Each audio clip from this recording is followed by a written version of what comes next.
오늘 본문의 말씀은 서기관과 바리새인 중 몇 사람이 예수님께 찾아와서 표적을 보여주시기를 요청하면서 시작이 됩니다. 하지만 그동안 얼마나 많은 기적들을 예수님께서 행하셨습니까?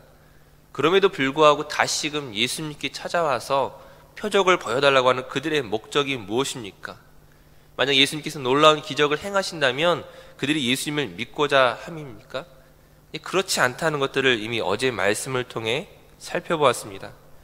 예수님께서 놀라운 기적들을 행하셨을 때에 많은 무리들이 예수님을 향하여 다윗의 자손이라 고백하며 그리스도로 고백하는 그 순간에도 그들은 예수님께서 바알세불의 힘을 빌려서 귀신을 쫓아냈다고 말하며 그 표적을 믿지 않았던 사람들입니다. 이제 와서 다시금 예수님을 믿을 사람들이 아니라는 것이죠. 더구나 어제 본문 말씀 34절을 보시게 되면은 예수님께서 바리새인들을 향하여 굉장히 강한 경고를 말씀하십니다. 독사의 자식들아, 너희가 악하니라, 이렇게까지 말씀을 하시죠. 이런 상황 속에서 바리새인과 서기관들이 찾아와서 표적을 구하는 것은 무엇입니까? 지금 예수님을 공격하고 예수님에게 따져 묻고자 하는 것입니다. 네가 무슨 권세와 권위로 이런 일을 하느냐? 표적을 보아도 그것을 믿을 마음이 있는 것이 아니라 오히려 따지고자 하는 것이죠. 이에 대한 예수님의 대답은 오늘 39절 40절 말씀에 잘 나타나 있습니다. 우리 39절과 40절 말씀을 함께 읽도록 하겠습니다. 예수께서 대답하여 이르시되 악하고 음란한 세대가 표적을 구하나 선지자 요나의 표적밖에는 보일 표적이 없느니라. 요나가 밤낮 사흘 동안 큰 물고기 뱃속에 있었던 것 같이 인자도 밤낮 사흘 동안 땅속에 있으리라. 아멘. 예수님의 대답은 자신 메시아된 표로서 보여줄 수 있는 것은 요나의 표적밖에 없다라고 말씀하시죠. 우린 그 누구보다 요나의 표적이 어떤 것인지 잘 알고 있습니다. 요나가 3일 동안 뱃속의 물속에 있었던 것처럼 예수님께서 3일 동안 사망 가운데 거하시다가 그 부활하심으로써 그 예수님의 메시아된 그 사역들을 완성하신 것을 우리 너무나 잘 알고 있죠.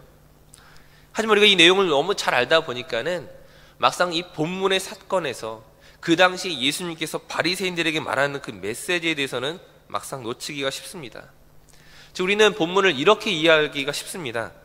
어차피 바리새인들은 표적을 보아도 예수님을 믿고자 하는 마음이 없기 때문에 너희에게 지금 보일 표적은 없고 예수님이 십자가에 죽으시고 부활하시고 나면 그때서야 너희가 알게 되리라, 이 정도로 이야기가 쉽다는 것이죠. 물론 예수님의 말씀에는 이러한 의도가 있지만 단순히 그 정도로만 이야기 된다면 예수님께서 그들과 더 이상 대화하기 싫다, 그들을 피하는 정도밖에 되지 않을 것입니다. 더군다나 예수님께서 죽으시고 부활하신 이후에도 바리새인들은 여전히 예수님을 믿지 않았습니다. 오늘 본문에서 예수님께서 바리새인들에게 하고자 하는 메시지는 너희들과 대화하기 싫다가 아니라 너희가 그 죄에서 돌이키고 회개하라는 메시지이죠. 요나가 물고기 뱃속에 들어갔던 이유가 무엇입니까? 그가 물고기 뱃속에 빠지게 된 이유가 무엇입니까? 우리가 잘 알고 있는 사건이지만 다시 한번 설명을 드리면 요나 선지자가 하나님의 명령을 거절함으로 니느웨로 가지 않고 다시스로 갔습니다. 이제 다시스로 도망가는 그 배에서 풍랑을 만나게 되는데 이것은 무엇입니까? 하나님께서 요나에게 다시 한번 기회를 주시고자 하기 때문이죠. 그럼에도 불구하고 요나가 이마저도 거절하게 됩니다. 요나가 바다에 빠질 필요 없이 하나님 죄송합니다, 다시 한번 저에게 기회를 주시면 제가 니느웨로 가서 복음을 전하겠습니다라고 말 한마디만 하면 즉시로 풍랑이 멈출 것을 잘 알고 있었지만 지금 요나는 어떤 선택을 합니까? 그 니느웨에 대한 미움 때문에 하나님의 명령에 순종하지 않고 차라리 자기가 바다에 빠질 것을 선택하는 것이죠. 이 정도라면 하나님께서 요나를 포기하실 것 같았는데 바닷물 속에 큰 물고기를 준비하셔서 요나를 삼키게 합니다. 그리고 요나는 그 물고기 뱃속에서 하나님 앞에 회개를 하게 되죠. 다시금 내가 하나님의 말씀에 순종하겠다고 했을 때에 그 물고기가 요나를 육지에 토해내게 됩니다. 이제 요나가 니느웨에 가서 하나님의 심판을 선언할 때에 니느웨 왕으로부터 모든 백성에 이르기까지 그 죄를 뒤집어쓰고 하나님 앞에 회개했던 사건들을 잘 알고 있습니다. 즉 예수님과 요나 사건의 공통점은 단순히 죽음과 같은 사흘의 시간을 보냈다는 것에 있는 것이 아니라 지금 이 요나라는 선지자가 어떤 선지자입니까? 우리가 성경에서 봤을 때에 가장 선지자 같지 않은 선지자가 바로 요나였습니다. 하나님의 명령을 거절하고 니느웨로 가지 않고 다시스로 가는 배에서 차라리 내가 물고기에 밥이 되는 한이 있더라도, 차라리 내가 이 풍랑에서 바다 밖으로 던지는 한이 있더라도 절대로 하나님의 명령에 순종할 수 없습니다라고 말했던 선지자 같지 않은 선지자가 바로 요나였습니다. 그런 요나를 통하여서도 복음을 전하게 했을 때에 니느웨 왕과 사람들이 회개함으로 돌아왔는데, 하물며 지금 그들 바리새인들 앞에 있는 예수 그리스도가 어떤 분이십니까? 오늘 본문 41절 말씀에 요나보다 더 큰 이가 여기 있도다. 요나와 비교할 수 없는 놀라운 능력으로 사람들을 고치시고 그 귀신을 쫓아내셨던 예수님께서 거기 계심에도 불구하고, 자신의 메시아된 그 증거와 표를 이미 많은 사람들에게 보이셨음에도 불구하고 하나님께서 하시는 일을 믿지 아니하고 성령께서 하시는 일을 거스르며 죄를 회개하기는커녕 예수님을 배척하는 그들에 대하여 지금 회개를 촉구하시는 것입니다. 예수님께서 지금 요나의 표적밖에는 보일 표적이 없다라고 말씀하시는 것은, 표적은 너무나 귀한 것이지만 그 표적을 통하여서 메시아를 발견하지 못하고 그 믿지 않을 때에는 그 표적으로 인하여 더 큰 책망과 더 큰 정죄를 받게 될 것임을 말씀하시는 것이죠. 예수님께서 이미 수많은 기적을 통하여 자신의 메시아된 그 증거를 보이셨음에도 불구하고 그것을 믿지 않는 것은 무엇이냐? 더러운 귀신이 더 악한 귀신 7을 데리고 다시금 들어와서 그 형편이 그 처음보다 더 어렵게 되었던 것처럼 너희들을 향하여 하나님께서 놀라운 은혜를 베푸셨고 하나님이 그 선민으로 선택하셨고 그 율법과 말씀을 주셨음에도 불구하고 너희가 그 메시아된 그 예언의 말씀을 믿지 아니하고 그 증거들을 보지 아니하였을 때에 너희가 그로 인하여 더 큰 책망과 심판을 받게 될 것이라고 경고하시는 것입니다. 오늘 말씀을 정리한다면 세상에는 세 종류의 사람들이 있습니다. 첫 번째는 니느웨 성이 상징하는 악인들이죠.